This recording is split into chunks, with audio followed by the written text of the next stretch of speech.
It's been more than 400 years since the first enslaved Africans arrived in America, marking the start of African American history. Now, one Virginia family has traced its lineage back to the very start in 1619. The Tuckers are believed to be America's first African family. And their descendants remain in central Virginia today, preserving a powerful legacy of survival.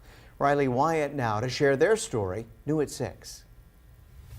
To be a descendant of Isabel and Anthony and William, in and of itself, I believe is a miracle. If you imagine African American history as a storybook with thousands of chapters, the Tuckers are on the very first page. The narrative has been passed down through generations from Isabel and Anthony, their son William, who was the first black child born and baptized in the English colony. Dr. Wanda Tucker and her brother, Vincent Tucker, are descendants of Isabel and Anthony, some of the very first enslaved Africans to arrive on the shores of what is now Fort Monroe, Virginia. They were human trafficked from Angola across the Atlantic. During the journey, they were captured by another slave ship and sold into bondage in Virginia in 1619. In 1624, the couple had a baby boy known to be the first black child born in North America. Looking at past generations, it has given us the strength to persevere and to understand the strength that we have as a people. Sometimes words like resilient are also used for them.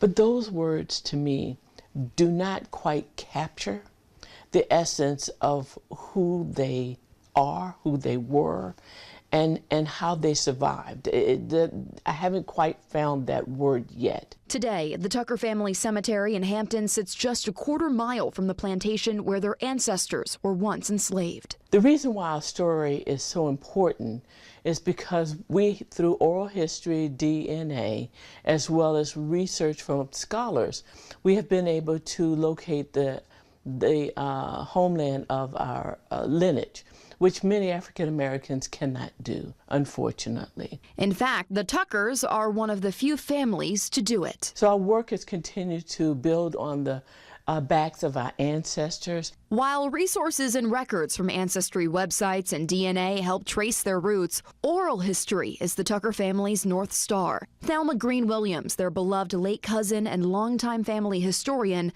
was key in uncovering their past. Family reunions, funerals, birthdays, it didn't matter. Anybody who would listen, even if you didn't want to listen, Thelma was key on making sure that she continued to tell our family's story. Cousin Thelma sat at the feet of her grandmother, hanging on to every last word of the family tales. And from there, she began to trace back. But the journey back has only propelled this family forward. As far as I know, and I put that in kind of quotes there, I am the first descendant of 1619 to, after 400 years, to return to the homeland of my ancestors. In 2019, Wanda made the trek of a lifetime to Angola with USA Today. It was difficult for me to make that complete journey the first time, because even though I knew that they made it by force, it was just overwhelming to take that sacred walk. But now Wanda and her brother have been back to Angola several times, their journey garnering the attention of the White House. This is one of my favorite pictures, of course, me with President Biden. The Tucker family recognized by former President Joe Biden. In December, he became the first sitting president to visit Angola, where he invited the Tuckers to join as part of his delegation. Wanda Tucker, Hamilton, Virginia. Wanda, are you there? There you are, Wanda. God love you. Her brother Vincent, thank you for being here. Biden went on to condemn the role America played in slavery. President Biden and I had a moment. That acknowledgement from the former president, a key part of the healing process and the path forward for the Tuckers. One of the important things that President Biden did in Angola was standing on the soil of our ancestors, was to acknowledge the atrocities that happened, with an opportunity to move forward. The Tucker family leaning on the past to look ahead to the future. We use their lives as examples to keep moving forward. Because they survived, we are here today.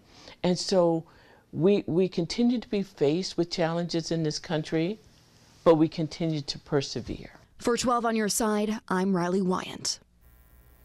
In Henrico